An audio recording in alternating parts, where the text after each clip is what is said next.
How's it going, YouTube? It's your boy Noah back again with another NFL video, and today we're going to be doing the NFL Week 6 review video. So anyway, let's not waste any time, let's get right into the games for this week. First game, we got a battle of two 4-1 teams in the NFC, and I just noticed it's a snow game, so that's pretty cool. I've never had any of those before yet, but yeah, the Philadelphia Eagles at the Carolina Panthers, two 4-1 teams just battling for early control of the NFC. And I predicted the Eagles to win this game, and I was correct. The Eagles did win this game by a final score of 28-23. Carson Wentz had a great game for the Eagles, throwing for 222 yards, 3 touchdowns, no picks, 110.7 quarterback rating on 16 of 30 passing, very nice. On the other side of the ball, Cam Newton did not have a good game in this game. He ended up throwing a whopping 52 pass attempts because the Carolina Panthers had no freaking running game. Jonathan Stewart, 8 carries for -4 yards. Christian McCaffrey, 4 carries for 8 yards. Most of their rushing was actually from Cam Newton. He got 71 rushing yards and a touchdown, but he couldn't get much going in the passing game. Ended up throwing 3 interceptions for a 48.5 quarterback rating, along with only 1 touchdown and 239 yards. Just not a very good game for Cam Newton. They had no running game, so he was completely one-dimensional, and the Eagles defense was able to shut down the passing attempts that he was throwing, and they were obviously shutting down the run game, so he didn't have much support in this game, and he sucked anyway. And for the Eagles, LeGarrette Blount had a good game this game, 14 carries for 67 yards. Good game for him. Alshon Jeffrey, 4 receptions, 71 yards. Nelson Aguilar hauled in a TD pass, and Zach Ertz had 2 catches for 18 yards. Both of those catches for touchdowns, so good game for Philadelphia. And despite a solid game from Kelvin Benjamin with 9 receptions for 99 yards, Eagles defense plays really well, forcing 3 Cam Newton interceptions, sacks him twice, completely shuts down the running game. And the Eagles get a nice win on the road in Carolina to move to 5-1 and first in the NFC. How about that for a surprising start to the season? Next game, another surprising freaking game I predicted incorrectly, a freaking upset, and probably one of the most frustrating games I've ever had to watch as a Falcons fan. Miami Dolphins at the Atlanta Falcons. Oh, this game looked great at halftime, man. We were up 17-0. Matt Ryan was doing great. Marvin Hall, who got signed off the practice squad, scored his first ever career touchdown on a 40-yard touchdown pass right before halftime. And then the wheels completely fell off the wagon. The Dolphins scored 20 unanswered in the second half. Matt Ryan throws an interception because Austin Hooper drops a pass right into a defender's hands on the final drive. And the Falcons lose by a final score of 20-17. Matt Ryan goes 24-35 for 248 yards. Touchdown and interception. He had a good game. The interception wasn't even his fault. And on the other side of the ball, Jay Cutler, 151 yards, 2 touchdowns and an interception. But oh my God, our defense! We had 2 freaking interceptions on Jay Cutler on the same drive. They were both wiped out by penalties. One of them was Robert Alford. Oh, shocker! Robert Alford holding penalty. That never happens before. And then the other one, Grady Jarrett roughed the freaking passer. So 2 interceptions got wiped out, and the Dolphins freaking ended up scoring a touchdown. I mean, turning point in the game right there. Just dumb mistakes, dumb penalties, and I mean, we had the running game going. Devontae Freeman, 68 yards and only 9 carries. Tevin Coleman, 32 yards and a touchdown. But we couldn't stop Jay Ajayi on the other side. 130 yards and 26 carries. He finally got his season going. And I mean, Jarvis Landry had a good game, a touchdown for him, 62 yards. Kenny Stills also had a TD. But we got to get Julio Jones involved more. He has 0 touchdowns on the season. He had 6 catches this game, but most of that was on the final drive. And shocker, shocker, what happened the first play where we didn't throw it to Julio Jones? Interception because Austin Hooper dropped the ball and it went right into the hands of, I believe it was Rashad Jones. So yeah, it's just terrible game. Terrible on all sides. Matt Bosch had a very poor game punting the ball. We had a muffed punt and everything, so I'm not going to make any excuses. We just played garbage this game. Good job by the Dolphins getting a win, but please pick it up, Falcons, next week. I know we're playing the Patriots, but please, can you do something for me next week? Anyway, moving on to the next game, a massive, massive game here for injury purposes. Green Bay Packers at the Minnesota Vikings. Who cares about the game? The main story about this is Aaron Rodgers breaking his collarbone for the 2nd time since 2013 now. I haven't done my research, so I don't know if it's the same one that he broke earlier, but Anyway, that sucks for him, sucks for Packers fan. He's going to be out the entire year, basically. But Brett Hundley had to come in this game, and, you know, it's his first career game, so it's understandable. He kind of struggled. Throwing 3 interceptions, only 157 yards, and 1 touchdown for a 39.6 quarterback rating. He's young. This is his first game starting. He's got a few years in the system. I believe he was drafted in 2015, so I think this is his 3rd year. I'm just saying, don't give up on Brett Hundley yet, because I remember a certain Packers quarterback who was on the bench for 3 years, came in once another starting quarterback got injured, and did pretty well. I think his name was Aaron Rodgers. So just pump the brakes on Brett Hundley being a bust yet. Give him a little more time. But on the other side of the ball, a decent game from Case Keenum. He's been pretty good so far. He's been very surprising. 239 yards, touchdown, interception. I mean, solid game from your backup quarterback. That's not bad at all. But, you know, I mean, Packers just could not get it going. I mean, Brett Hundley struggled, like I said, but, you know, I think he needs some more time to develop. But the Vikings did a good job running the ball. I mean, obviously it sucks they lost Dalvin Cook, but Jarrett McKinney did a nice job this game, 69 yards and a touchdown. He's cementing himself as the starting back in Minnesota after Latavius Murray struggled yet again, only 28 yards on 15 carries.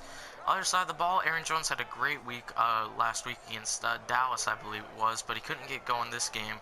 Only 13 carries for 41 yards, and yeah, the Green Bay Packers just couldn't get going offensively this game. The only touchdown going to Devontae Adams. And one of those interceptions wasn't even Hundley's fault, because the guy was freaking open, and he just freaking dropped the pass and went straight in the hands of, I think it was Xavier Rhodes. I'm not completely sure. But, you know, just give Hundley a little time. I mean, he sucked this game. It's his first game, though. What do you expect? Just give him some time, and we'll see how he does. But the Vikings end up getting a 23-10 win to move to tie for first with the Packers for the NFC North lead. Next game, another NFC North team, the Detroit Lions visiting the New Orleans Saints, and Saints, as I predicted, got the win this game by a final score of 52-38. And when you think you see a score like that, it's because Drew Brees led the Saints offense to freaking like 8 touchdown drives. But that wasn't the case. They actually had, I think I read a stat that in this game there were 5 combined special teams and defensive touchdowns between the teams, so that's pretty insane. Matthew Stafford, 52 pass attempts. Wow, you know most of that was in garbage time. 312 yards, 3 touchdowns, 3 interceptions. Once again, all those stats, those 300 yards and 3 touchdowns, probably in garbage time. 62.3 quarterback rating for him. Not very good on the other side of the ball. Drew Brees, 186 yards, 2 touchdowns, and 2 interceptions. So he didn't have the greatest game either, but this game was mostly about the defense and the running game for the New Orleans Saints. Mark Ingram, 114 yards, 25 carries, 2 touchdowns. That's not all, though. Alvin Kamara, 75 rushing yards on 10 attempts. So they got both their backs going in this game. On the other side, I mean, Lions did a respectable job running the ball. Mary Abdullah, 14 carries for 52 yards, but I have to imagine that they had to completely abandon the running game in the second half because they were way behind. They tried to come back, but they were just so freaking far behind, man. I mean, good game for Marvin Jones and Golden Tate, as both each had exactly 96 yards and a touchdown each, respectively. So that's very good. And Matthew Stafford, I mean, you know, most of this stuff was in garbage time, but it's nice to see the Lions didn't give up in this game. They fought to the very end, but, I mean, Saints defense just played really well, and Matthew Stafford lost 2 fumbles in this game. Just, you know, not very good, man. But, you know, good job by the New Orleans Saints. Their defense is looking way better than I thought they would, even though they allowed 38 points. I mean, most of that stuff, like I said, came in garbage time, and they forced a lot of turnovers on the Lions. So, good game by New Orleans, moving 3-2 in that tight NFC South, getting a well-deserved win over the Detroit Lions. Final score 52-38. Next game, a game that was looking like a potential upset, but ended up not being so. New England Patriots at the New York Jets, and the Patriots end up getting a tight 24-17 win over the Jets. Great game from Josh McCown, 354 yards, 2 touchdowns, and 2 interceptions. He was really good the first half. Second half, he kind of struggled a little bit, but I mean, he had a solid game. I will admit when I'm wrong, and I think Josh McCown has had a great season. I thought he wouldn't do well. Just because, you know, he's been around so long, he's old, I thought he might be regressing, but he had a great game this game. I'll give props where it's due. He's done absolutely great so far for the Jets this season. kept them in every game as they're 3-3 and still have a shot in that division. So good job for Josh McCown. But on the other side, Tom Brady, another decent game. 257 yards, 2 touchdowns, and interception. Actually kind of average for Tom Brady standards, but still a good game for him. Dion Lewis, 11 carries, 52 yards, and a touchdown. Mike Gillisley, 10 carries, 44 yards. And the Jets just could not get the running game going. Matt Forte, only 22 yards on 9 carries. Elijah McGuire, 22 yards on 10 carries. I guess Bilal Powell was out for this game because I don't see any of his stats. And, yeah, good game for Brandon Cooks. They had 6 receptions, 93 yards. Rob Gronkowski caught both of the New England Patriots touchdown passes. And, good job for the New York Jets. Jermaine Kearse, 79 yards. Robbie Anderson had 76 yards. Jeremy Curley and Austin Seferian-Jenkins with the TD receptions. But New England Patriots end up getting a comeback win in this game. Final score 24-17. But I gotta say, the Jets, man, they're a surprise team, and there's been a lot of surprise teams this year. Let's keep an eye on the Jets. Let's see if they can make a wild card. I'm rooting for them. Anyway, next game. Terrible garbage team, San Francisco 49ers at the Washington Redskins. Redskins end up pulling out a tight 26-24 win against the winless 49ers. The only team besides the Browns that are still winless after the Giants upset. This game was actually pretty tight though. It was tied going into the fourth quarter before the Redskins ended up winning the game. And part of that is due to the fact that they finally benched Brian Hoyer, who's absolute garbage. They put in the rookie C.J. Beathard, who had a decent game, 19 of 36 passing, 245 yards, touchdown, interception, so there's at least potential there. He had the 49ers in the game, despite the fact they couldn't get much going running the ball. Carlos Hyde, I mean, he had 2 rushing touchdowns, but only 28 yards on 13 carries, so good job by C.J. Beathard in this game, in his first ever NFL game, but man, Kirk Cousins had a fantastic game this game. 330 yards, 2 touchdowns, interception. Ends up leading his team to victory after it was tied in third. He gets it done in the fourth quarter despite having a struggling running game. They only had 94 yards on 33 combined carries for a touchdown, which was actually scored by Kirk Cousins. So yeah, they couldn't get much going running the ball, but they could get it going in the passing game. Chris Thompson, freaking 105 yards on 4 receptions. Vernon Davis had a nice game at the tight end position, 65 yards on 3 receptions against his old team. And yeah, good game for the Washington Redskins, but I wanted to see what the C.J. Beathard guy can do. I mean, we all know 49ers aren't making the playoffs. They released their best player, Navarro Bowman. That's how bad they are. They got no one left, really. But I'm going to keep an eye on the C.J. Beathard guy and see if he has potential, because he played really well this game, but Redskins end up pulling out a tight win against the 49ers. Final score 26-24. Next game, a battle of 2 freaking garbage teams. One starting a rookie quarterback, and the other starting a freaking veteran who's just absolute garbage. Chicago Bears at the Baltimore Ravens. So what a surprise. Every time it seems I picked the Ravens to win a game, they lose. And they did lose this game. Final score 27-24. Joe Flacco was absolute trash in this game. 180 yards, no touchdowns, 2 interceptions for a 48.8 quarterback rate. Oh my God, Joe Flacco. You start off this year pretty decent, and now you're just playing complete garbage again. I don't know what's going on. But on the other side of the ball, good game for Mitch Trubisky. He only threw 16 pass attempts because their running game was absolutely insane, but he managed to do well, throwing a touchdown pass for a 94 quarterback rating. Good job for him, but I mean, the main story of this game, Jordan Howard, wow. 36 carries for 167 yards. Wow, talk about a freaking workhorse. My God. I mean, Baltimore had a decent game running the ball. Alex Collins, 74 yards on 15 carries, and Javorius Buck Allen, 49 yards on 10 carries. But when you got freaking Jordan Howard running for 167 yards on 36 carries, yeah, you're not gonna catch up with that, man. And you know, good game for the Chicago Bears. Deion Sims had a touchdown. Zach Miller had a touchdown because freaking Tariq Cohen threw a touchdown pass in this game. I don't know if it was to Sims or to Miller, but yeah, good job by Tariq Cohen. He's freaking got a lot of potential, man. He's definitely a very good threat in the Bears offense, both running the ball, receiving the ball, and I guess throwing the ball as well now. So good game by the Chicago Bears. They go into on the road in Baltimore and get an overtime win against the Baltimore Ravens, who I just don't know what to think of. They're so freaking inconsistent so far this year, but good job by the Chicago Bears. End up getting a 27-24 win against the Ravens. Next game, Cleveland Browns at the Houston Texans. The Browns are starting Kevin Hogan, which I didn't know. I thought they were still starting Kaiser, but they benched Kaiser for this game. And it showed that Kaiser might not be the problem. It might just be the Cleveland Browns because Kevin Hogan really struggled this game. 20 of 37 passing, 140 yards, 1 touchdown, 3 interceptions for a 38.1 quarterback rating. Just seems like no matter what quarterback you start, they're going to struggle when they're on the Browns. On the other side of the ball, I mean, this guy's just fantastic. Sean Watson, 17 of 29 passing, 225 yards, 3 touchdowns, 1 interception for 103.4 quarterback rating. Now I saw he's thrown 15 touchdown passes in the NFL so far this year, which is leading the NFL as a rookie, and he didn't even start the freaking first game. He only played the second half. Wow. Tom Savage, who Deshaun Watson is just amazing. And after Kareem Hunt's bad game against the Steelers, dare I say that he might be the front runner for the Rookie of the Year now.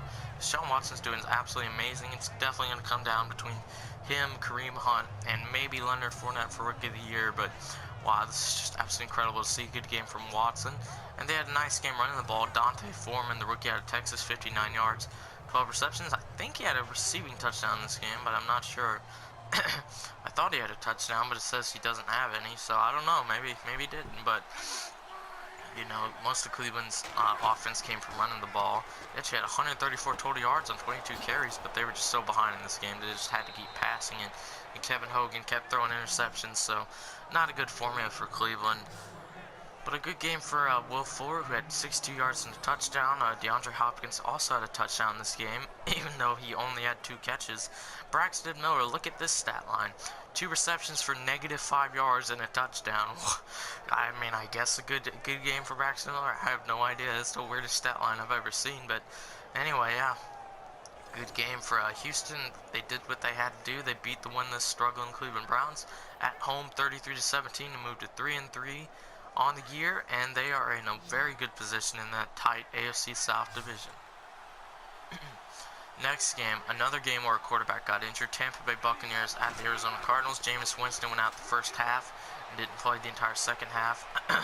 And Ryan Fitzpatrick came in. He actually had a decent game, but most of his stats were in garbage time. This was actually a really good game to watch because the Buccaneers fell behind 31-0, but then they scored 33 points in the second half, 27 in the fourth quarter to make this game interesting, but they couldn't pull it out. They ended up losing the Arizona Cardinals 38-33. Ryan Fitzpatrick, 290 yards, 3 touchdowns, 2 interceptions, most of those stats in garbage time. Good game for your backup quarterback, but good game for the Cardinals starting quarterback. Carson Palmer only throws 4 incompletions, 18 of 22 passing, 283 yards, 3 touchdowns, and interception for a 139.4 quarterback rating. That's a great game for Carson Palmer, but he probably wasn't even the best Cardinal in this game because that would go to the main man all day, number 23 for the Cardinals, Adrian Peterson. 26 carries for 134 yards and 2 touchdowns. He's back, baby. Where are all the people saying he's washed up? Yeah, you see what happens when you give him more than 5 carries a game like the Saints did? He can still run the ball, man. Washed up my ass. This guy is a freaking beast. I was hoping he'd do well for the Saints. Didn't get a lot of playing time, but now he's back on the Cardinals. He's showing he's still got some left in the tank. He's still that old Adrian Peterson, despite what people think, saying he's washed up. I heavily disagree, and he showed it this game, man. And, I mean, Doug Martin, good game, 53 yards and 1 touchdown, but you're just not going to catch freaking Adrian Peterson with those stats. Adrian Peterson just did so freaking well this game. And another veteran who did really well this game, Larry Fitzgerald. 10 receptions, 138 yards, and a touchdown. That man is the freaking beast, Hall of Famer. Just so reliable, man. It's like age is just a number to him. He's absolutely incredible. John Brown had a touchdown and 63 receiving yards in this game. And despite a good game from Ryan Fitzpatrick, with him throwing touchdown passes to Mike Evans, Cameron Brate, and Deshaun Jackson, they can't pull off the comeback win in a very exciting game.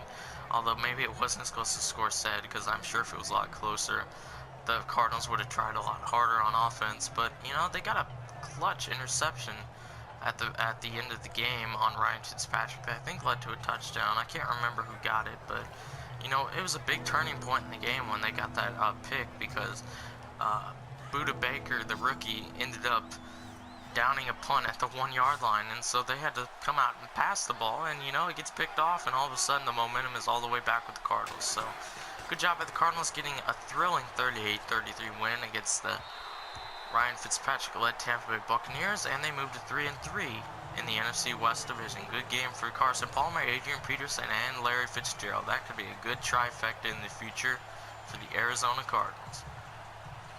Next game, battle of two of the most surprising teams in the NFL so far. This is a really good game to watch. I like to see these young teams play really well, and they did both play really well this game. Los Angeles Rams at the Jacksonville Jaguars, both teams coming in 3-2, and the Los Angeles Rams were the ones who moved to 4-2 as they get the win 27-17. Jared Goff 124 yards and a touchdown, so a solid game for him. Blake Bortles 241 yards, touchdown, a pick. Decent game for Blake Bortles, but I mean, this game was about the freaking running backs, the dynamic rookie Leonard Fournette and the third-year man Todd Gurley, two young running backs, former SEC running backs. Both had great games this game. Todd Gurley 116 yards on 23 carries. Leonard Fournette, though, 130 yards and a touchdown on 21 carries. He's just, man, this has been one of the best years for rookies I've ever seen. This is just so fun to watch, man. And for the what's their names? The Jaguars in the receiving game. Marquise Lee had a solid game, 83 yards on 5 receptions. Chris Ivory with a touchdown as well out of the backfield, so good game for him. You know, you're talking about Leonard Fournette, but Chris Ivory is still a very solid running back. He showed it in the receiving game. He's got 74 yards and a touchdown. Good for him. On the other side of the ball, Robert Woods for the Rams had a solid game, 70 yards on 5 receptions, not 70 receptions, but good game for him. This was a pretty close defensive game. I mean, both these teams have solid defenses, and they got young, promising offenses, but the Rams end up going in Jacksonville and getting a nice win against the Jaguars. Final score 27-17. I can't wait to see what both these young teams do in the future and on this season, so hopefully they both continue to do well. And yeah, good game for both these teams, but the Rams end up moving to 4-2 on the year. Next game, another upset, and there are no longer any undefeated teams in the NFL. I predict this game incorrectly as the Pittsburgh Steelers end up winning against the Kansas City Chiefs. Final score 19-13 on a very defensive afternoon. I mean, Ben Roethlisberger, the winning quarterback, threw 252 yards, touchdown, interception, but his only interception was a freaking bobble off of defender that went right into Antonio Brown's hands. And man, what a game for Antonio Brown. 8 receptions, 155 yards and a touchdown. That's just absolutely incredible. Best receiver in the NFL, even though I'm a Falcons fan. I still give him a slight edge over Julio Jones. Plus, he's on my fantasy team, so I'm a freaking happy guy. He's the only guy on my team that seems to perform. But anyway, good game for him. Good game for Le'Veon Bell.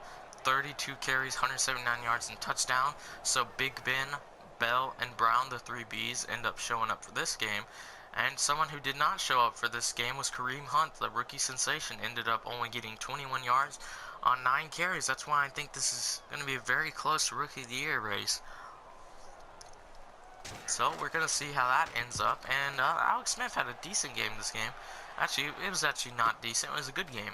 246 yards, touchdown for 88.6 quarterback rate, and that's solid. But I mean, when Antonio Brown gets 155 yards and a touchdown on 8 receptions, it doesn't matter what you're going to do. The Steelers are going to win this game. And even though Kareem Hunt struggled in the running game, he had a good game receiving the ball, 89 yards on 5 receptions. So still a pretty decent game for Kareem Hunt, but good game for the Pittsburgh Steelers. They end up sacking Alex Smith 3 times, and they end up getting a very close, well-deserved 19-3 win in a very defensive game, and they moved to 4-2 in the year. And the Chiefs are the last undefeated team to go down, so there are no more undefeated teams. So good game for the Pittsburgh Steelers to pull off the upset at Arrowhead Stadium. Next game, Los Angeles Chargers at the Oakland Raiders. I ended up picking the Raiders in this game because Derek Carr was coming back, but Los Angeles is actually a very underrated team. The Chargers are not bad. They've lost so many close games by like 2 or 3 points. They're not as bad as their 2-4 record shows. And they showed it this game as they went into the black hole in Oakland and pulled off a comeback win against the Raiders on a last-second Nick Novak field goal. Philip Rivers, the solid veteran, had another good game for him. 268 yards and a touchdown, no picks. And even 100.2 quarterback rating, almost even. So that's pretty good. And on the other side of the ball, maybe it's his injury or something. I don't know. I didn't watch the game, but Derek Carr struggled this game.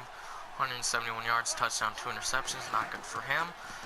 They had a lot of success in the running game, though. Marshawn Lynch, 13 carries, 63 yards.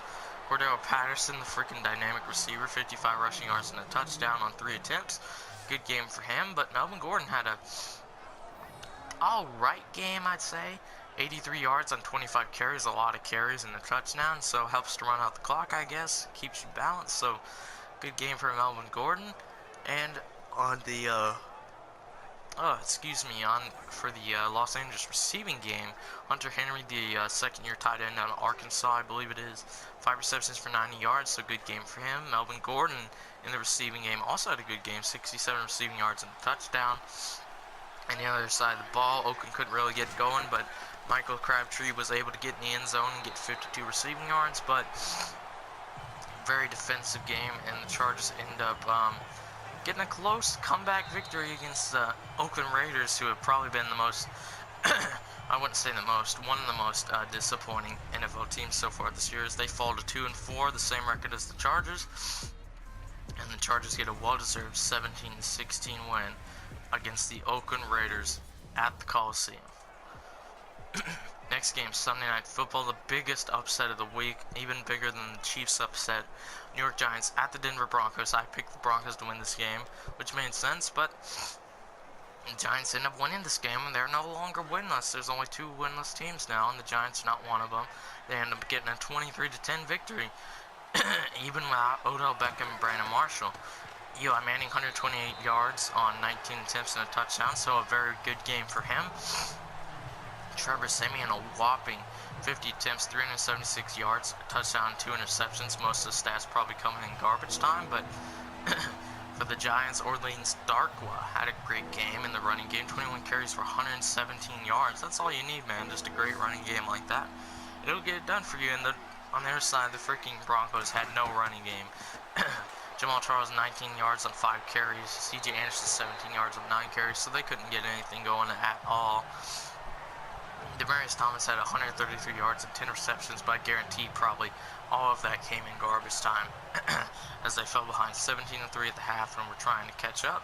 But, you know, the story of this game was New York didn't have Odell Beckham or Brandon Marshall or Sterling Shepard for that fact, and they had to rely on someone else to get it done, and that someone was Evan Ingram, the rookie tight end from Ole Miss. Ended up getting 5 receptions for 82 yards and a touchdown. And that's pretty good, considering the Giants, all the other Giants players only combined for 6 total receptions, and Evan Ingram had 5. I mean, he had a great game, so good job for him. He was the main source of offense for the Giants' passing game, and they got the running game going.